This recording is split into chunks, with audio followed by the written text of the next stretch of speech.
one day, one day, Georgia will realize that they can beat Bama and do it consistently. I know we beat Bama in the national title, but look, it's like they didn't get over it then. It's like they didn't realize, okay, this is doable more than once. It might not be during my lifetime, but one day it's going to happen. Actually, aside from the exact score, this game went overall pretty much like I thought it would. Georgia got punched in the mouth early, just like Tennessee. They showed resiliency, didn't roll over, just like the Tennessee game. But unlike the Tennessee game, they just couldn't find that last bit of momentum to push them over the top at the end there. So, first half was horrendous. Nate Frazier put the ball on the ground yet again, and although the defense was able to hold him to a field goal from that, obviously 3 points was the difference in the game.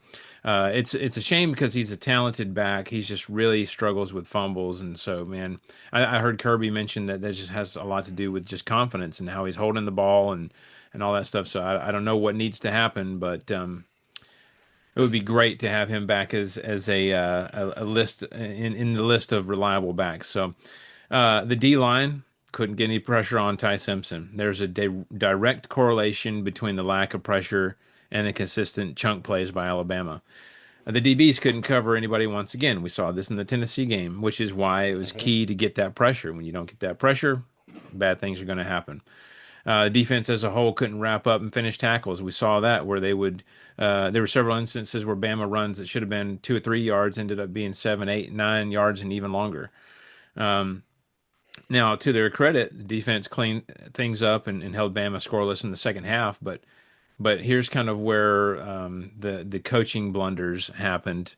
And we can second guess these, and obviously, if they'd gone the other way, we're calling the coaches geniuses. But first of all, going for it on fourth down when we're only down a field goal, to me is just wild. I mean, I get it. You're trying the momentum game. You're trying to catch them off guard. But second, if you're going to call a play on hurry up, don't do just the simple handoff. And if you have to do the simple handoff, don't give it to Cash Jones. I get it. That's a He's Mike he's Bobo special. he's the third down back, and since they were doing hurry up, he's the back that's in there at fourth down. But like we had success using our bigger running backs who are less likely to go down. And obviously, a block was missed on that play, a couple of them actually, that allowed them to get into the backfield and no chance on that fourth down play because of that. But I don't know. I just this is not the way, not the play call we need to make, not the personnel we need on the field in that type of situation. I would lots rather seen them do a fake handoff with Gunner keeping it and maybe trying to run on his own. We saw that a little bit. He's a tougher runner and a little bit of misdirection might have bought the space that we needed there. After after this performance, I need all the Georgia players to take a long look in the mirror and get real embarrassed because they need to remember losing at home to a Bama team that's been incredibly soft this season so far. Now, look, I'm not going to say that Bama hasn't improved, and obviously it's the game against FSU is tough to evaluate too with all the weather conditions and things like that. But that feeling, and Kirby talked about this in the press conference, but that feeling of the loss needs to propel them going forward.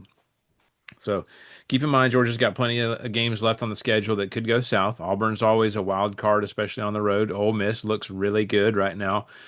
Florida's probably going to come out and have the game of their lives against Georgia because that's what usually happens in that rivalry. Yeah, they And do then that Tech, against Tennessee too. yeah, and Texas is like I don't know how to evaluate them. Are they good? Are they not good? Right now, it's looking like they might not be as good as we thought they were at the beginning of the season.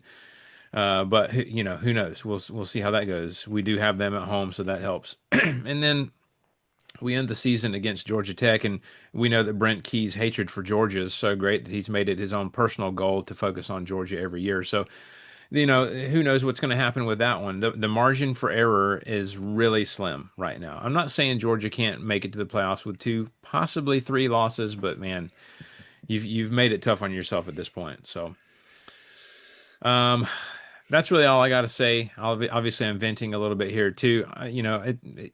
I obviously in our group text I was very angry, more so the Very. fact that I know what probably could or should have been. However, I take a step back and understand it's a long season.